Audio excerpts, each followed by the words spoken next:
Okay, so hello, good day, St. Dominic students. So sorry for not having with you today because I have an important things to do. So we have a seminar about ISO. So hopefully with this video, mas maintindihan niyo kung ano ba yung ellipse.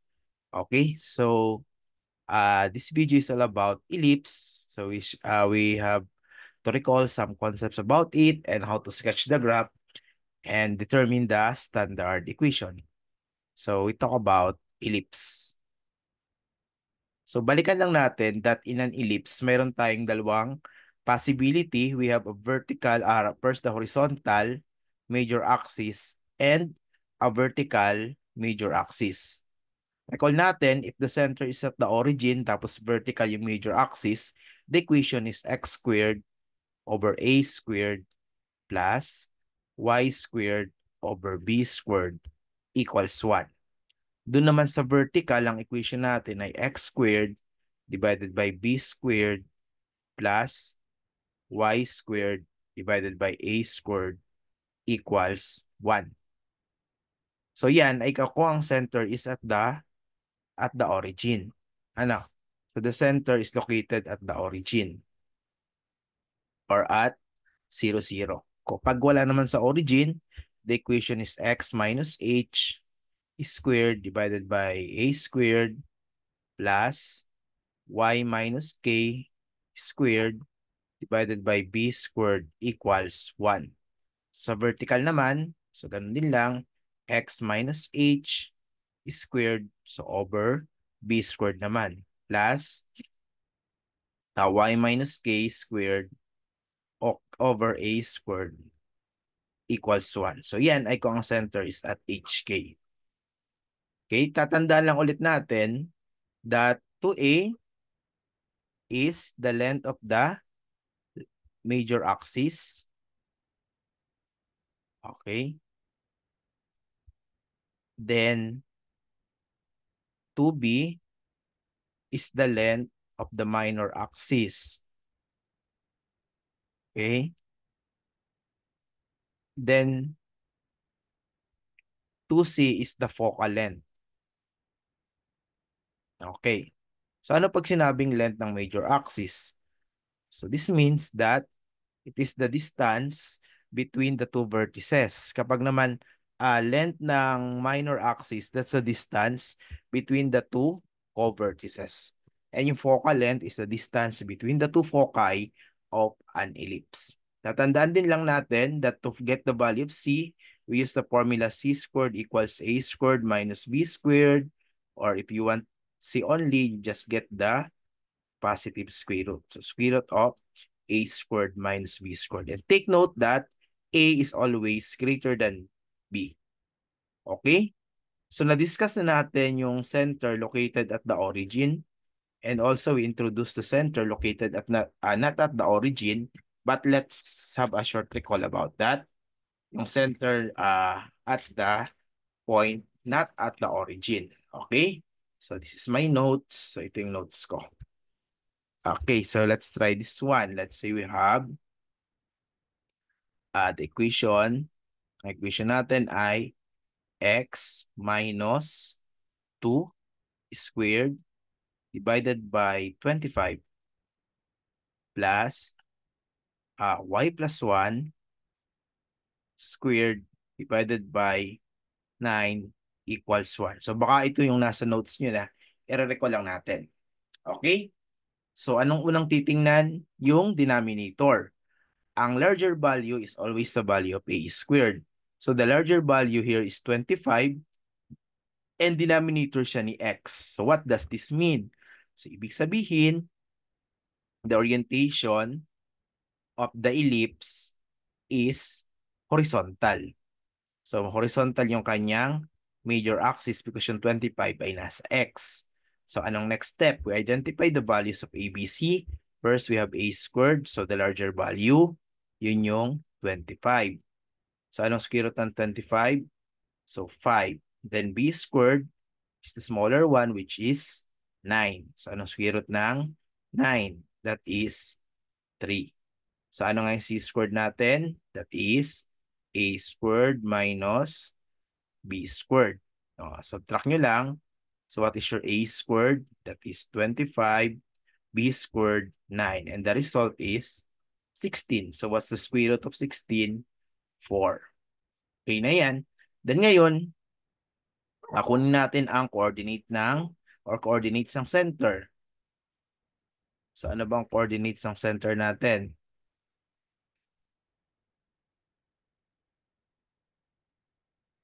So the center is located at what point? So simply look at the x minus 2 here. So yung x nandun yung h, then yung y nandun yung k. Sa hk, sa center. So ang x natin, kapartner, is minus 2. So yung h mo is positive 2, di ba? Pinapalitan lang yung sign. Then y plus 1. So ang k mo ay negative 1. Okay? So nakuha natin. So x minus 2, kaya magiging positive 2. Then y plus 1, kaya naging negative 1. Ngayon, alam natin na horizontal yung major axis. So anong ating gagawin dyan para makuha yung iba't ibang coordinates? So let's say we have the vertices, vertex 1 and vertex 2. So kung horizontal, from the center, you simply count 5 units to the right and to the left. Kung to the right, to the left, ang mag-change center ay yung 2. So parang aadan mo at subtrakan mo ng 5, copy mo lang yung y na negative 1. That is 2 plus 5, copy si negative 1, yan yung to the right. Then 2 minus 5, si negative 1, ikakopy din ulit. So therefore, the coordinates of the vertex are 2 plus 5, 7, negative 1. Then 2 minus 5, negative 3, negative 1. So yan yung coordinates ng center. Ng vertices rather. So 2 plus 5, 7, then 2 minus 5, negative 3. Then you just simply copy the negative 1. So how about yung co-vertices? So syempre, ang magbabago naman sa center ay yung kanyang y, yung negative 1. So simply copy the x, which is 2. So anong i-add at subtract natin kay negative 1? Syempre, yung value ni b na 3. So negative 1 plus 3, negative 1 minus 3.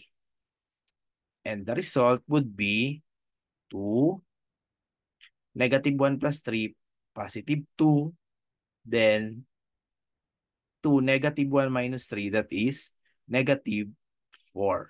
Di yan na, kompleto na. Ang next na kukunin natin ay yung foci.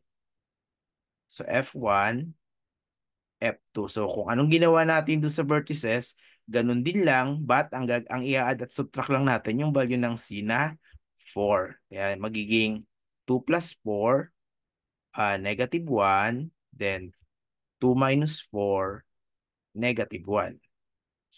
And that is 2 plus 4, 6, negative 1, then 2 minus 4, negative 2, negative 1.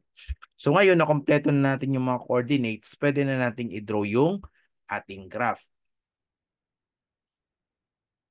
Okay, so draw natin. Ba't di natin makita yung shape dito? Draw.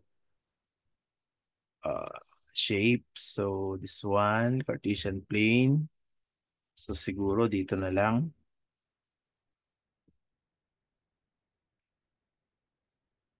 Ayan. So i-draw natin. So first, we plot the center located at 2, negative 1. So we have 1, 2, negative 1. Yan yung location ng center, 2, negative 1. Then check natin by counting. Then i-verify natin kung pareho yung makukuha natin. So horizontal yung ating major axis dito. So ang A mo ay 5, you just count 5 units to the right and to the left from the center. So that's 1, 2, 3, 4, 5. So ito yung isang vertex. So this is vertex 1. Then 5 units then from the center. 1, 2, 3, 4. Kulang pa pala. So we just add another.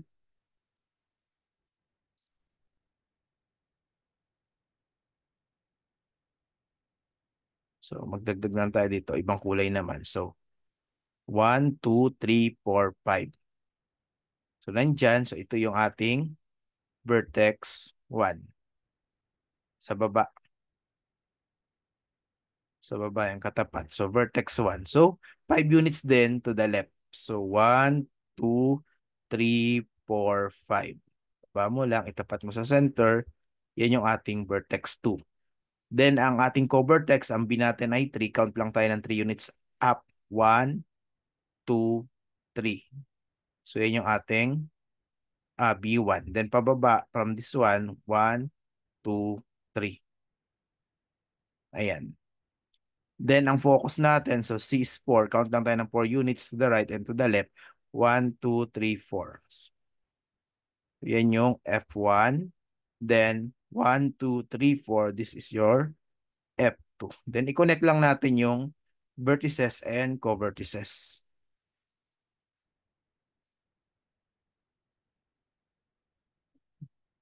Hindi ko na mapaperfect yung drawing natin. Basta, something like that. Sige, ayos natin.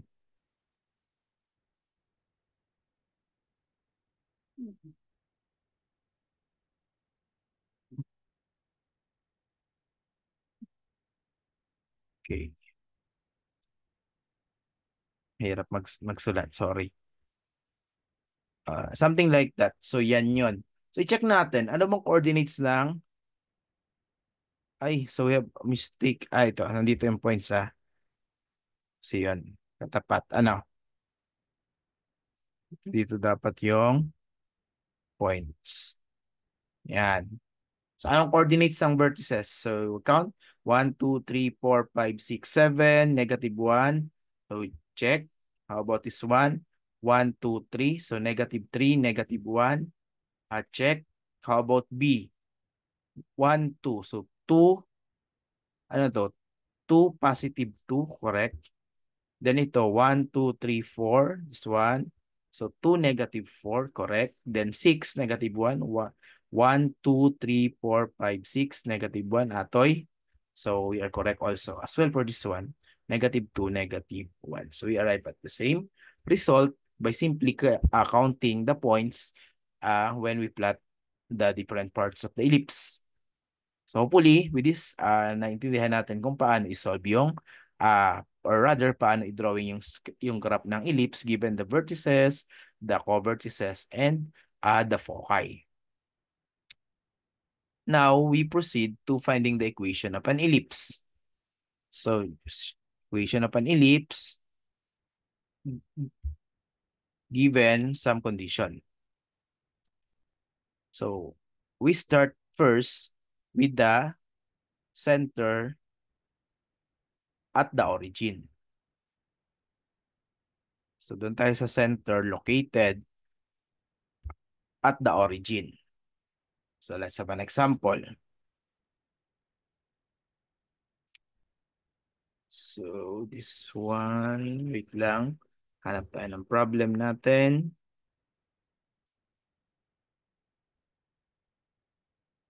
Okay. So, center is at the origin. So, this is the first condition, letter A. So, the vertices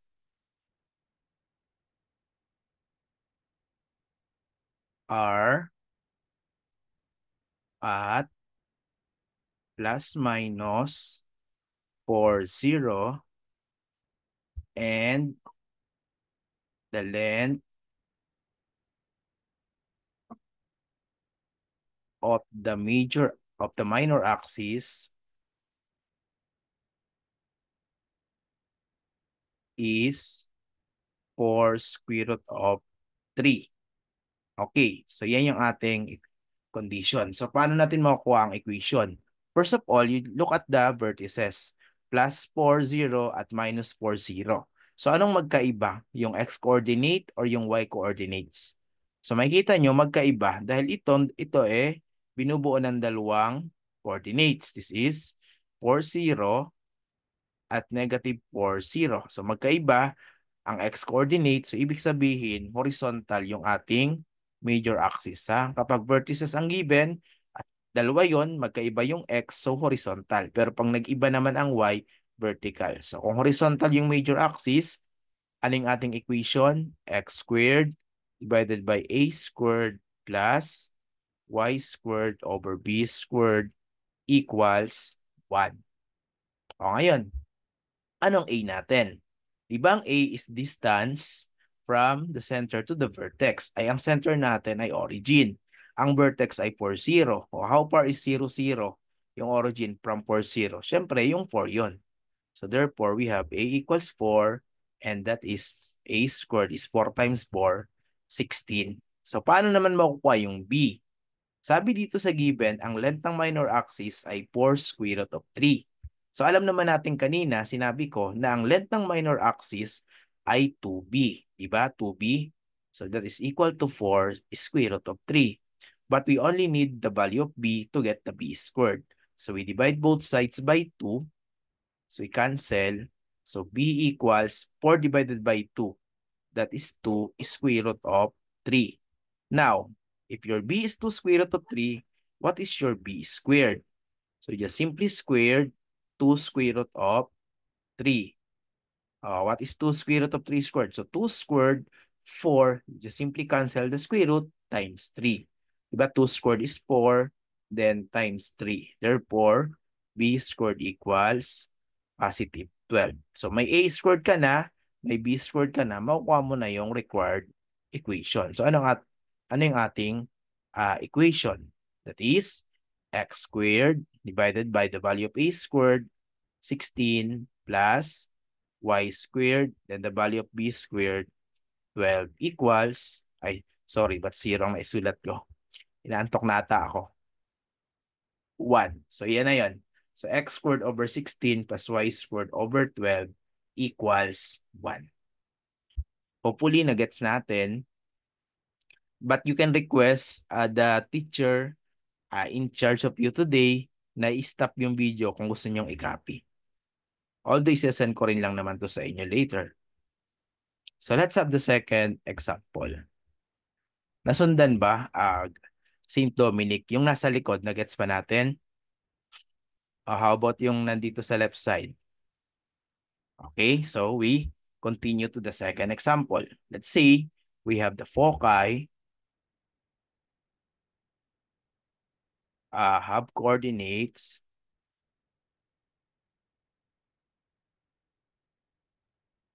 so pasensya na, hindi ko na naman kayo na-meet. 0, 4 and 0, -4. Tapos the vertex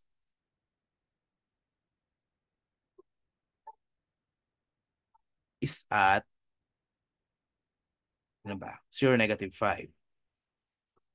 Di ba alam naman natin that the foci and the vertices are also found, are both found or both located on the major axis. So tingnan mo lang yung foci para makita mo yung kanyang orientation. So anong magkaiba sa foci? The y coordinates, 4, -4. So kung magkaiba ang y sa foci, vertical yung major axis. Tanda na, vertices at foci lang yung pwedeng gawin ng ganon. So kasi kung co-vertices ang given, pabaliktad yon. Pag-isipang mabuti. So foci at vertices lang. So sa foci, magkaiba yung y coordinates, so kaya vertical tayo. Clear doon? Okay. So kung vertical ang major axis, anong ating equation? Diba? X squared over b squared plus y squared divided by a squared equals 1.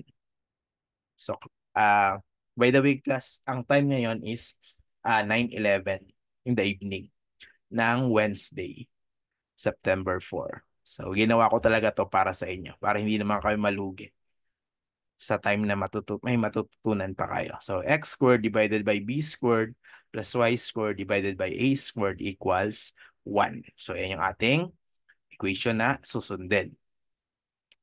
Ngayon, ano yung mga given? So, alam natin the center is origin, kaya yung equation, but we can also solve for the value of what? Value of letter C. Diba? Because C is the distance from center to focus. So ano ang non-zero number sa coordinate ng foci? 0, 4. So therefore, ang C mo ay 4. And that is C squared is 4 times 4, 16. Ay, 16. Ngayon, anong A mo?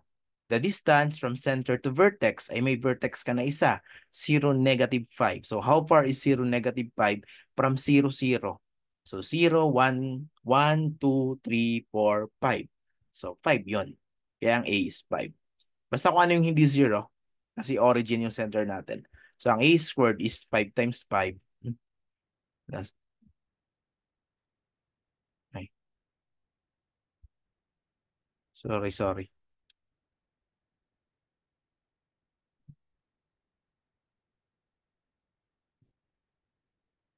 Ayaw na niyang maano.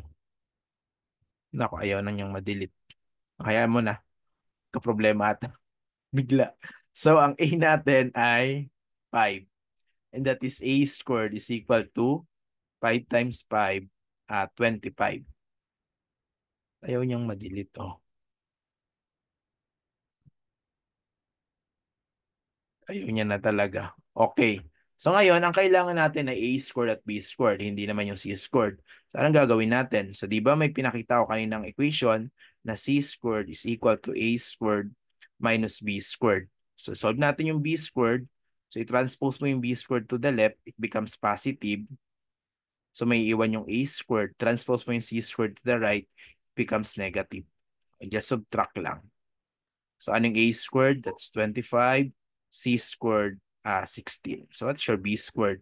25 minus 16, 9. So mayroon kang A squared, mayroon ka ng B squared. So makukuha na natin yung ating equation. So the equation is what? X squared. Ano yung B squared natin? 9 plus Y squared divided by A squared, that is 25 equals 1. So x squared over 9 plus y squared over 25 equals 1. Clear tayo doon. So how about another example? So let's say we have the foci are on the x-axis. Nakikita ba sa likod? And naririnig nyo ba yung audio ko? So the length of the major axis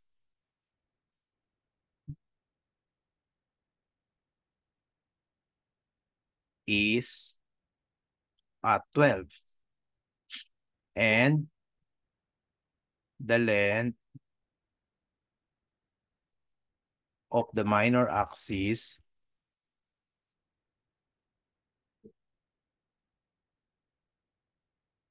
is 4 square root of 3. So, anong gagawin natin dyan? So, syempre, palagi ang ating first step ay identify the orientation para makuha ang equation. So, anong orientation dyan?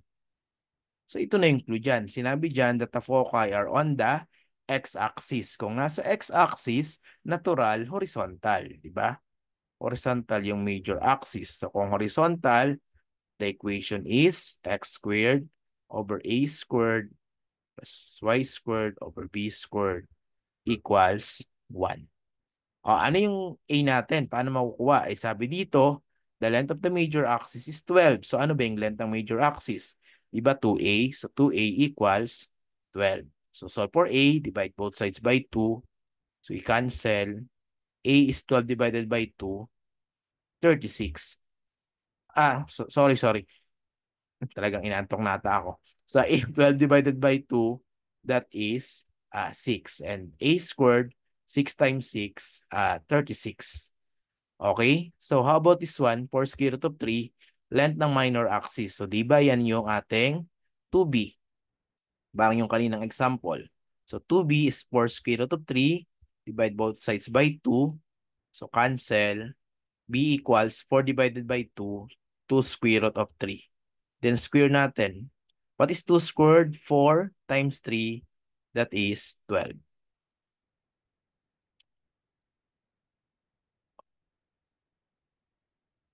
Okay tayo doon.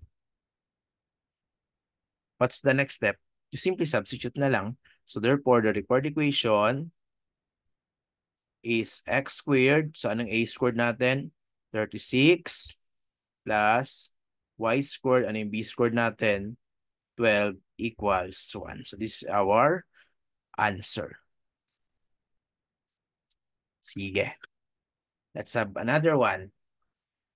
Nagdagan pa natin yung example. Pero kung nagsawa na kayo, sabihin nyo sa teacher nyo, stop na. Okay. Or kung gusto nyo, mag-fast forward na lang. How about this last one? Before we go to the center at HK. Okay, so we have endpoints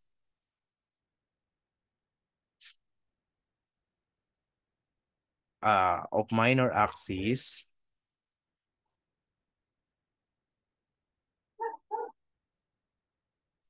ay plus minus 10, 0. Then, distance between foci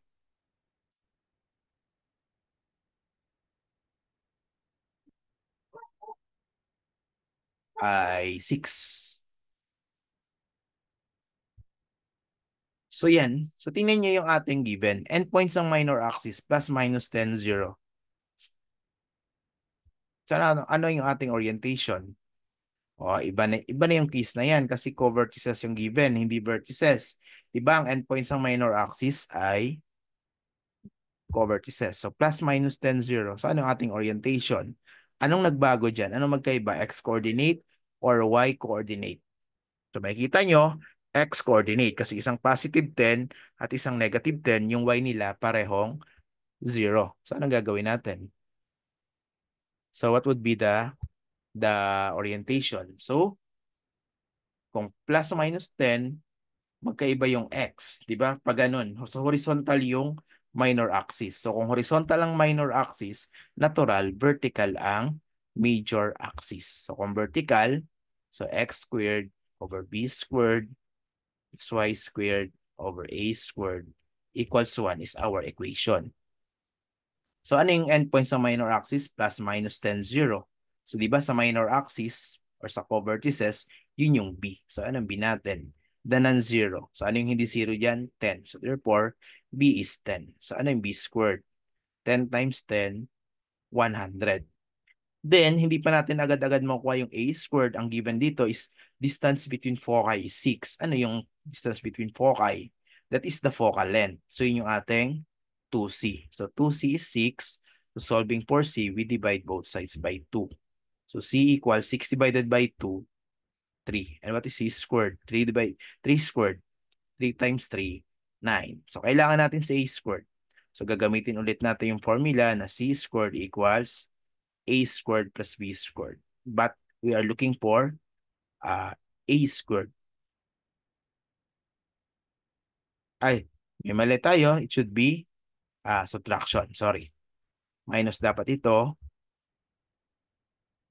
Yan, kaya makosolve natin. Iwan mo lang yung a squared sa right, dali mo yung negative b squared to the left. So, magiging b squared siya, positive. Then plus c squared equals a squared. So, baliktarin ko lang. That is a squared equals b squared plus c squared. Transpose lang yung negative b squared. Kaya naging positive. So, substitute mo lang. So, what is your b squared? 100. C squared, 9. Therefore, a squared is 109. So, ano yung ating equation?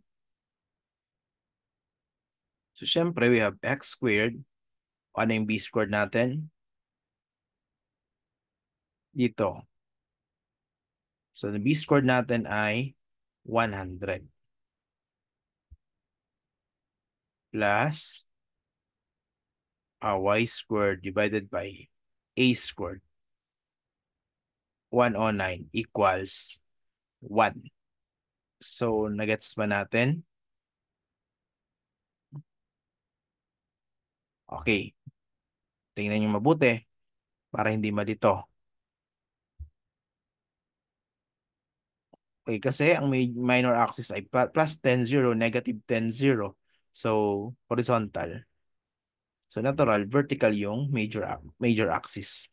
Kaya yung x squared over b squared plus y squared over a squared yung ating equation. Then, sabi dyan, ang ating b is 10 from the minor axis. So, therefore, b squared is 100. Then, 2c is 6. Distance between foci, so c is 3. Therefore, c squared is 9. So, by substitution, we just get a squared is equal to 109. Okay? So, now let's talk about the equation when the center is located not at the origin. Center at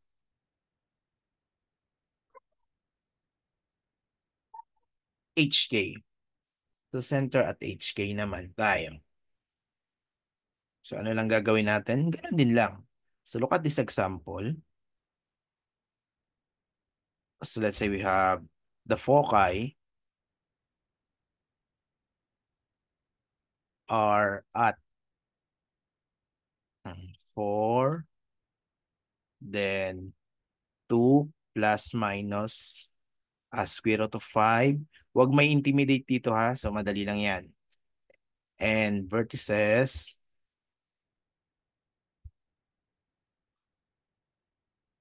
4, 5, and 4, negative 1. So, anong unang titingnan natin? Yung vertices, di ba? Ang vertices natin ay 4, 5, at 4, negative 1. So, anong magkaiba? X or Y? 4, 4, pareho yung X. So, magkaiba yung Y, 5 at negative 1. So, magkaiba ang Y, ano yung ating orientation? So, we have a vertical major axis kasi magkaiba yung Y sa vertices. Okay? So, kung magkaiba yung Y, ano yung equation natin? So, we have x minus h squared over b squared. So, b yung nasa x kasi vertical. Y minus k squared over a squared equals 1. Kaso wala pa tayong center. Ano kaya yung coordinates ng center? Pwede nyo makuha yung coordinates ng center by simply getting the midpoint of the two vertices. Ano yung midpoint? Di ba ina-add nyo lang, then dinidivide nyo by 2. Yung x and y. So like this one, 4 plus 4, 8 divided by 2, 4. 5 plus negative 1, positive 4 divided by 2, positive 2. 4, 2. Also, just look at the foci. Di ba, before we add plus minus square root of 5, yun yung ating center bago ka mag-add. So kung wala yung plus minus square root of 5, may kita nyo na 4 to nga talaga yung center. Di ba? Kung nare-recall nyo nung nag-graph tayo, so what is our C? We add it from the center, so X or sa Y. It depende sa orientation. So bago ka mag-add ng plus minus 5 or square root of 5 dun sa foci, yun na yung ating center. Kaya 4 to din. Or you can just get the midpoint of the vertices. 4 to din lang. So may center na tayo. So anong ating A? Ang A is the distance from center to the vertex. Pili ka lang ng kahit isang vertex, kunin mo yung distance niya from the center. So 4, 4, hindi yon. Yung Y ang kukunin mo. How far is 5 from 2? So 2, 3, 4, 5. So 3. How far is negative 1 from 2? Di negative 1. 0, 1, then 2. So 3 din lang. Kaya tama tayo na 3. So anong A squared? 3 times 3, 9. Then, yung C ang meron dyan, paano makukuha? Doon sa foci. 4, 2 plus minus square root of 5. Kung anong inad subtract mo, yun ang C. So ano yung C natin? Itong square root of 5. Ano? Okay tayo doon. So C equals square root of 5. Then square lang natin, square root of 5. So square root of 5 is squared. What's the result? Cancel the square. So we have 5. So, ang C squared natin ay 5. So, anong next na kukunin? Si B squared. So, anong equation natin? Di ba? C squared equals A squared minus B squared. Looking for B squared. So, transpose yung C squared to the left. Right rather. So, minus C squared. Ulitin lang natin. Yung negative B squared, dadalhin mo sa left. Kaya naging positive B squared. Naiwan si A squared sa right. Dadalhin sa Left sa right also c squared kaya naging minus. Substitute mo lang. So b squared equals 9. C squared equals 5. So 9 minus 5, 4. So ano equation natin? So substitute mo lang dito. So therefore, the required equation is x. So alam natin, ito ang h natin, ito ang k natin. So h is 4, so minus 4 squared. So anong b squared natin? 4 plus y, positive to, so minus 2 squared over anong ating a squared? That's 9 equals 1. So this is our equation. Ano? Sige, we add another example. We look at your textbook. So, hopefully nagigets natin na kahit nanonood lang kayo. So, yung patulog-tulog dyan sa likod. So, wait lang. Pahanap tayo sa libro natin.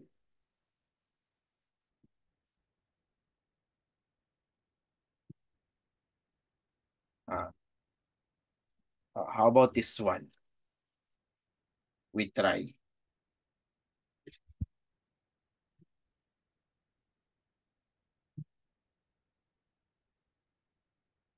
Sabi dito, the center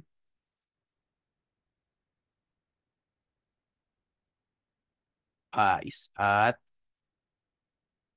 7, -2. Tapos, a vertex is at diba, 2, -2. Then, an endpoint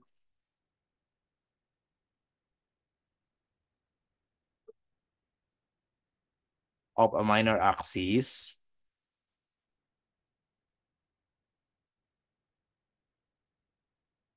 is at 7, -6. So, find the equation. So, paano natin makuha ang equation? Look at this one. The center and the vertex. Di ba nasa sa major axis siya pareho? So, ano magkaiba sa center at vertex? X kasi 7, positive 2. So, parehong negative 2 yung Y. So, magkaibang X. So, therefore, horizontal yung ating major axis kasi magkaiba yung X, 2 at 7. So, kung horizontal, equation natin ay X minus H squared over A squared plus Y minus K squared over B squared equals 1. So, ano ang ating A? Ano ulit yung A? The distance from center to vertex. So, madali na. Given kasi yung center at vertex natin. So, how far is the center from the vertex? 7 minus 2. That is 5. So, therefore, A squared is 5 times 5. 25. How about for B? So, how far is the center from the minor axis? Endpoint ng minor axis. Kasi yung B is the distance from center to covertex. At yung covertex is also called the endpoint of the minor axis. So, center to the endpoint of the minor axis, hindi yung 7 kasi 7 to 7. So, -2 to -6. So, that's -2, -3, -4, -5, -6. So, 4. Or you just subtract -2 minus -6. So -2, negative, negative. So -2 plus 6. Kaya 4. Or bilangin nyo na lang, madali lang naman. So 4 times 4, 16. So we can now have the equation. Ganun na yun. So x, anong h natin? So center is 7, -2. So ito yung h, 7. So x minus 7 squared. Anong a squared? 25. Y, ano yung k natin? -2. So plus y plus 2 squared. Anong b squared? 16 equals 1. So yan ang ating required equation. Gets natin? Sige. I think we add last example. Ano ba maganda dito? Okay. This one, last one. And hopefully, nagets na natin. Pero kung hindi pa gets, so alam nyo ng ano dyan, move na dapat gawin. So the vertices are at -2, -2, and -2, +8. And the length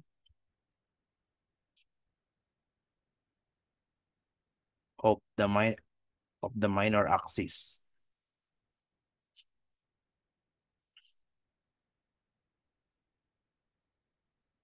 ay 6. And the length of the minor axis is 6. So anong gagawin natin? So look at the vertices. Anong magkaiba? X or Y? -2, -2 yung X, -2, 8. So magkaiba yung Y. So natural, vertical.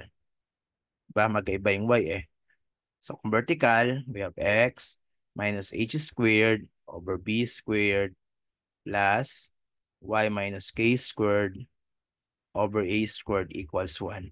By the way, class, kung may mali pala, kunwari napansin nyo may mali ako na ilagay o naisulat, or medyo nalito bigla sa solution, you can approach me na lang later. Or you take note of that, then babalikan natin. So yan yung ating equation. So, kaso wala tayong center. Paano makukuha yung center? We can get this by simply getting the midpoint of the vertices. So, anong ginagawa lang ulit para makuha yung midpoint? So, we add the x's divided by 2. That's the x coordinate. We add the y's divided by 2. So, yun o. Para yung -2. Edi, sige. -2 plus -2 divided by 2. Then, ito yun, nasa vertices tayo titingin. Then, ang y -2, 8. So, -2 plus 8 divided by 2. So, anong center natin? -2 plus -2, -4 divided by 2. Siyempre, -2. -2 plus 8, +6 divided by 2, +3. So, may center ka na. So, anong A natin? The distance from center to vertex. Let's say -2 to -2. How far is that? From -2, 3. At siyempre, 3 to -2. 3 minus -2. So, 3 plus 2, 5. Bilangin mo lang, di ba? -2. And then, magiging -1, 0, 1, 2, 3. Kaya makikita mo, 5 talaga. So, A squared is 25. Or you subtract ha, -2 minus 3. Di ba? -5. Distance yan, get the absolute value of -5. So, +5. May A ka na, may A squared ka na. Ano yung B? Sinabi naman dito, the length of the minor axis is 6. So, yan ay yung 2B natin. That is 6. Divide both sides by 2. Cancel. So, 6 divided by 2, 3. So, B squared. 3 times 3, 9. So, kompleto na. May center, may A squared, may B squared. So, gets na natin yung equation natin. That is, X, anong H? -2. So, kaya plus 2 squared divided by B squared. That is 9. Plus Y. What is our K? 3. So, minus 3 squared divided by A squared. 25 equals 1. And that is our equation. You can check it on your book on page 57 that we arrived at the correct answer. X plus 2 squared over 9 plus y minus 3 squared over 25 equals 1. I think goods na yun. So hindi ko na inad dito yung real life application. We will discuss that next week. But I have here an activity for you. So in your textbook, kindly get your textbook and answer this one. But kung wala nang time, you can simply consider this as your assignment. So your activity would be on page 63, math groupie. Yung math groupie dyan, items 28, 29, 30. Okay? So you can write the solution in your notebook only and we will check that next meeting. Okay, class? So hopefully with this video, kahit papaano naman na-gets nyo pa rin, kahit wala ako in person. Okay? Thank you for listening. Bye-bye.